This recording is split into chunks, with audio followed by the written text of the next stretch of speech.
Tanár tisztelettel jelentkezem, illetve jelentem, hogy az 50 éves osztálytalálkozóra 30 fő jelentkezett, tehát 30 fő itt van, ez elhunytak sajnos. A nyakkendőt hol van? Igenis.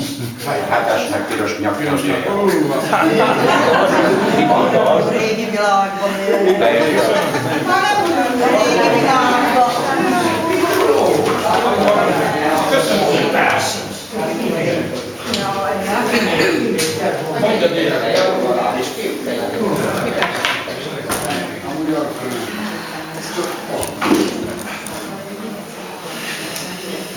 Nagyon nehéz megszólalni, mert én bocsássom azt, hogy én nekem volt 2002-ben egy autómódra is leszek.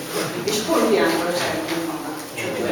Azért mondom, nagyon nehéz megszólalni. De én vagyok 11 éve, nem akartam.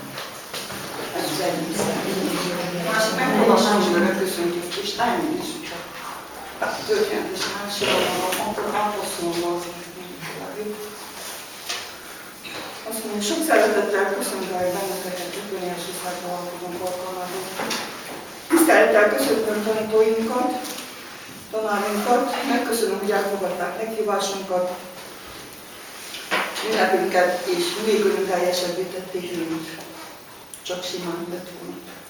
A szervezés egy Skype beszélgetéssel indult Bányi Lani Zsoldos Kuti között, pár nap múlva Kóbert Gyuszi is csatlakozott, élesben leülnék, jó?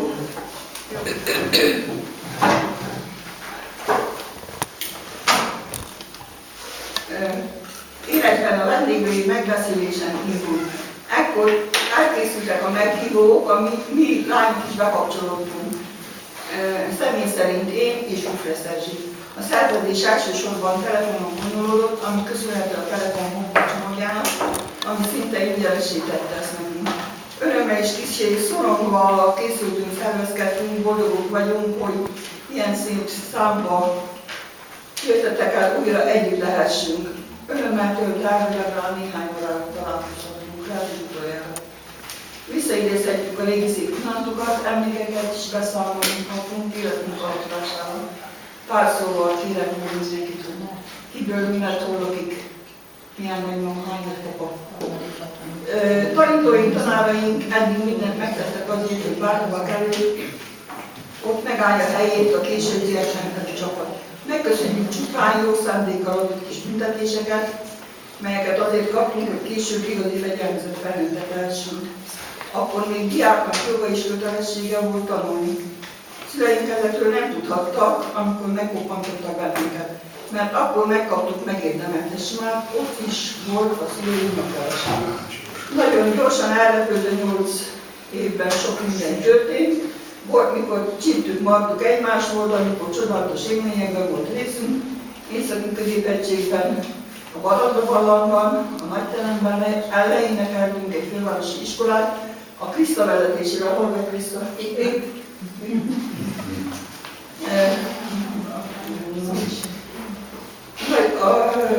Most itt az alkalom, hogy immáron, mint nagymamák, nagypapák, akik még most is ugyanazok a 14 éves kamaszok szívükben, most a nagybetűs élettapasztalataival elmeséljük mindazokat, hogy kivel mi történt, amióta kiléptünk iskolánk kapján.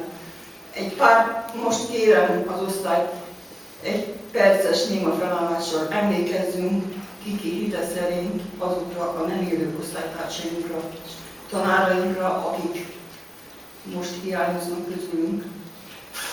Osztálytársaink Bagoly Márta, Gáncsonban, Gyeres Ferenc, Daróci Jolán, Fülöp József, Kis László, Tulé Éva, Varga Kati. Tanáraink, osztályfőnökünk Kőhegyi Ernő tanárbácsi,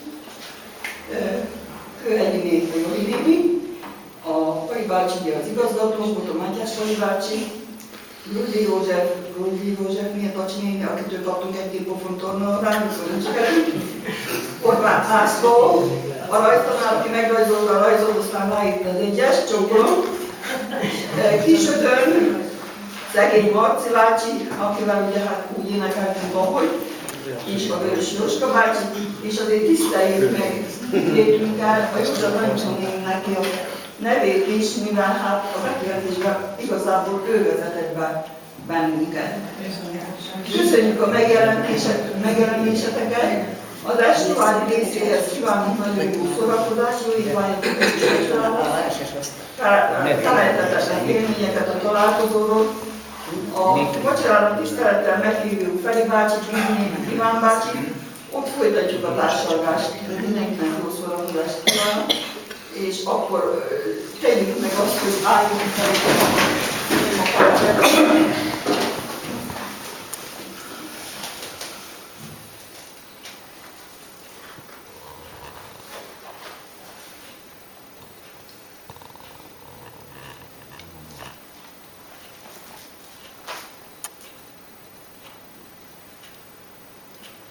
Köszönöm szépen!